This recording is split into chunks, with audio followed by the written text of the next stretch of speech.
Hey everyone, welcome to today's 5-Minute Pearl.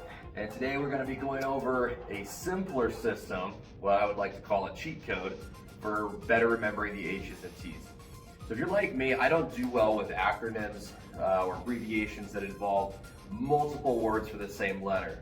And the H's and T's would be the best example of that. We have like 100 different things to remember for 2 letters.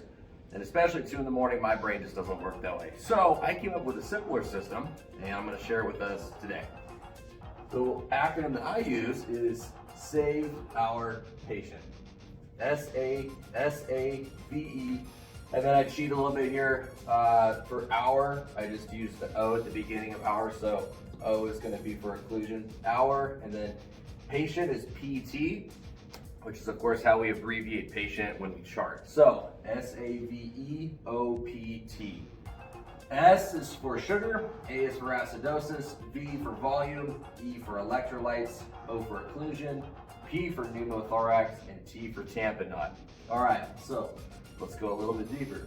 This is the original list of the H's and T's, at least a version of it. We have hypoglycemia. We have the infamous hydrogen ion acidosis that they very abruptly shoved in to make this work in this old model. Hyperthermia, hypothermia, hypovolemia, the electrolyte system, hypo or hypercalcemia, and hypo or hyperkalemia.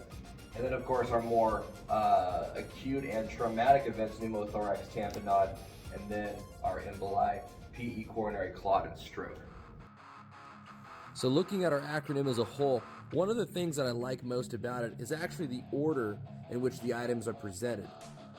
Starting off with S, again for blood sugar, this reminds us to check a blood glucose level early on in the code.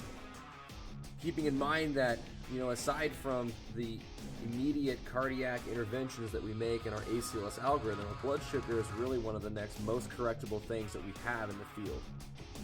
A, with acidosis, being again near the beginning of this algorithm, reminds us that if the patient's pH is too acidotic, then a lot of the medications that we give, especially the antidyspyretics, really aren't able to have full efficacy. And so this reminds us to consider administration of bicarb if appropriate. V for volume, this reminds us that we can administer lactate ringers or normal saline for volume replacement if it's indicated, unless you carried blood, which of course we don't, but if you did, that would apply. E for electrolytes, this reminds us that, again, we're thinking of lactate ringers, we're thinking of calcium chloride as a consideration. And then when we get to O for occlusive, obviously this is more of a mechanistic nature. This isn't something that we can correct in the field. Obviously, we're not going to lice them on the living room floor.